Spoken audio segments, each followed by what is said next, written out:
સ્વાધ્યાય 3.2 અને 1 થી 3 દાખલા એના જોયા હતા. આજે આપણે ચોથો દાખલો જોવાના છે અને ખૂબ અગત્યનો દાખલો છે. આપણને x અને y આપેલું છે, પહેલા લખી દેવાનો. દાખલો કોઈ પણ હોય, x અને y લખી દેવાના.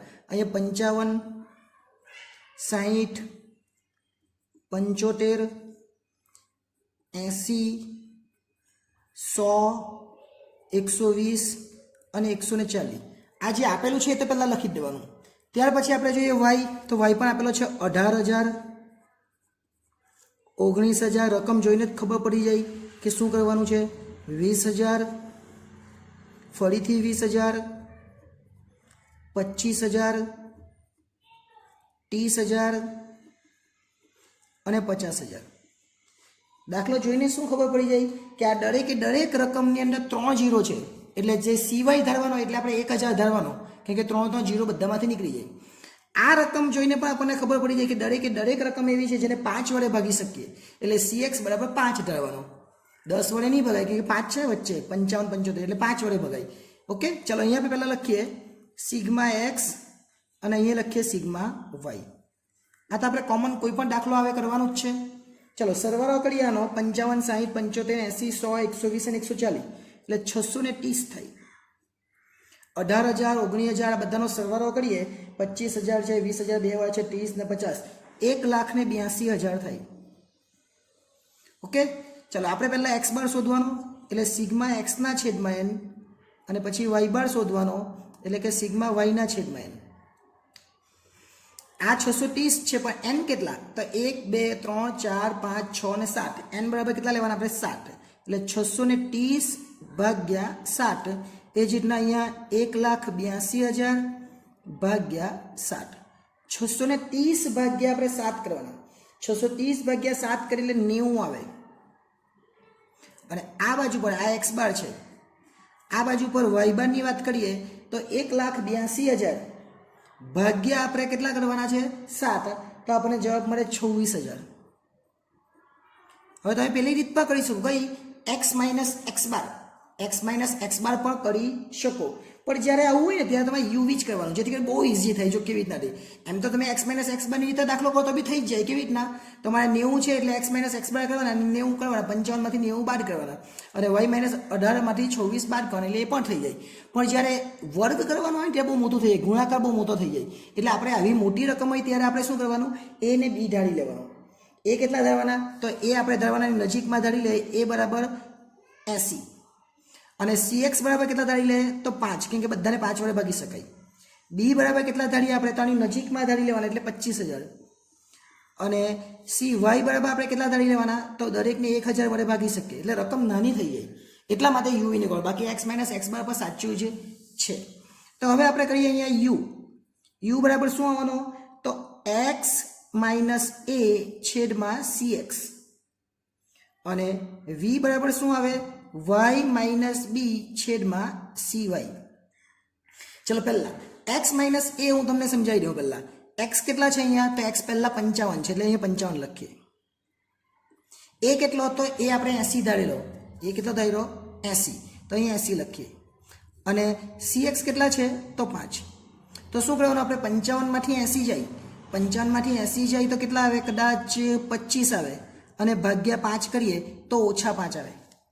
તો ઓછા 5 એ લખી દેવાના. આવું દરેક વખતે કરવાની જરૂર નથી.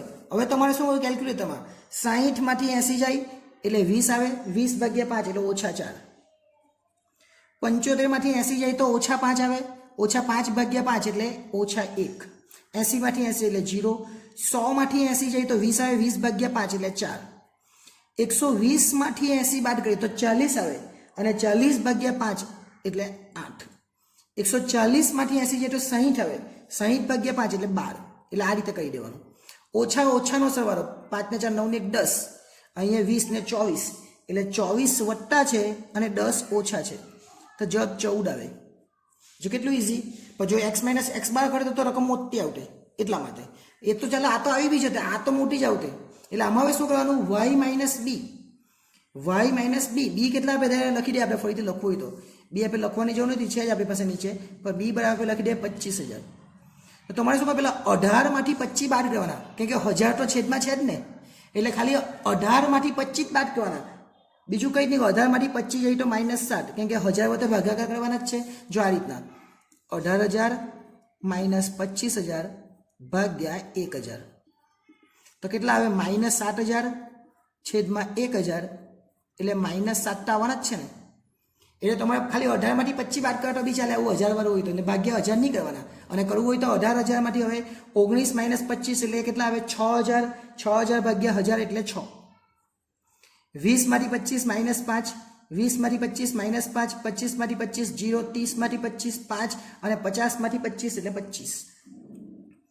25 ને 5 કેટલા આવે? 30. અને આ ઉપરનો સરવાળો 10 ને 13 એટલે 23, એટલે લખવાના -23, એટલે અહીંયા 7 આવે.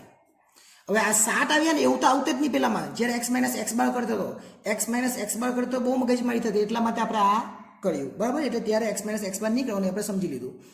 uv 7 × 5 = 35, ઓછા ઓછા બંને વટ્ટા 6 × 24, 5 × 1 = 5, 5 નો ગુણાકાર 0 સાથે, 4 નો ગુણાકાર 0 સાથે, 8 × 5 = 40 અને 25 × 12 કરવાના એટલે 300 થાય.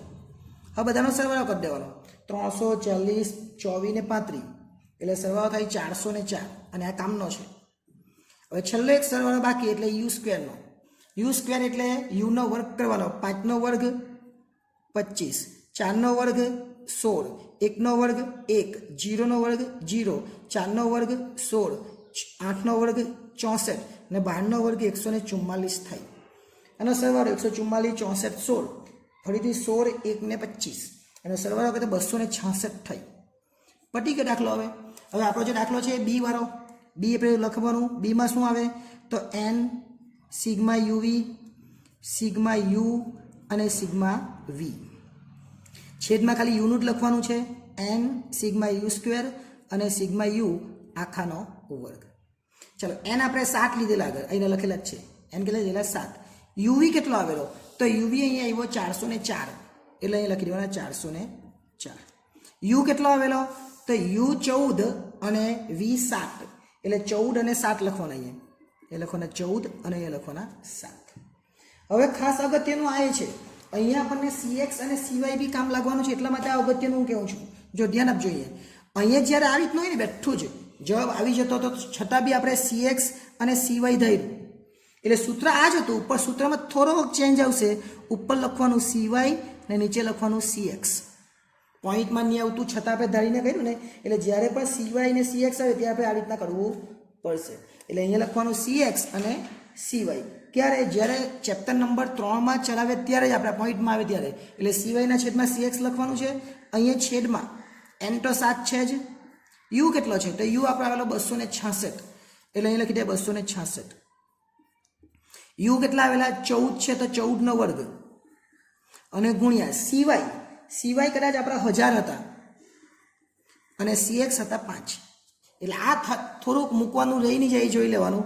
એ આપણે uv વાળી રીતમાં આવશે. આગળના દાખલામાં નહીં હતું. કેમ? આગળના દાખલામાં તો આપણે પોઈન્ટમાં હતું ને આપણે ધારેલું, બરાબર ને. અહીંયા બી પોઈન્ટમાં જ હતું, પણ અહીંયા આપણે ભાગાકાર કર્યો ને એ આપણે x - x બારની રીતે થતું હતું, છતાં બી આપણે નહીં કર્યું ને પછી ભાગાકાર કર્યો, એટલા માટે અહીં આપણે લેવાનું. એટલે આ ખાસ ધ્યાન રાખવાનું. ચલો હવે ગુણાકાર કરીએ. 404 એટલે 28, 14 ગુણ્યા 7 કરવાના. 14 ગુણ્યા 7 કરે એટલે 98 આવે. ત્યાર પછી 266 ગુણ્યા 7 કરવાના એટલે 1862 આવે. અને 14 નો વર્ગ એટલે 196 આવે. અને અહીંયા લખી દેવાના 200. કેમ? 1000 ભાગ્યા 5 એટલે 200. ચલો 28 માંથી આપણે બાદ કરવાના 98, એટલે કેટલા આવે? 2730. અને છેદમાં 1862 માંથી આપણે 196 બાદ કરીએ એટલે 1666 અને ગુણ્યા 200 તો છે જ. તો પહેલા 200 સાથે ગુણાકાર કરી દેવાનો, પછી 1666 ભાગાકાર કરવાનો, એટલે 5,46,000 આવે ભાગ્યા 1666. એટલે છેલ્લે આપણને બી નો જવાબ મળી જાય. બી બરાબર કેટલો આવવાનો? તો આ ભાગાકાર કરી નાખીએ એટલે બી નો જવાબ આપણને મળી જાય. બી એટલે આવે 327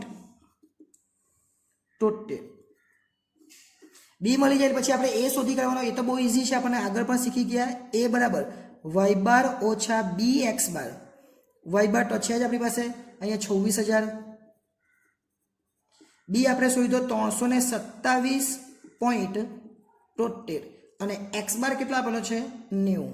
બસ ગુણાકાર કરી દે અને માઇનસ કરી નાખવાનું.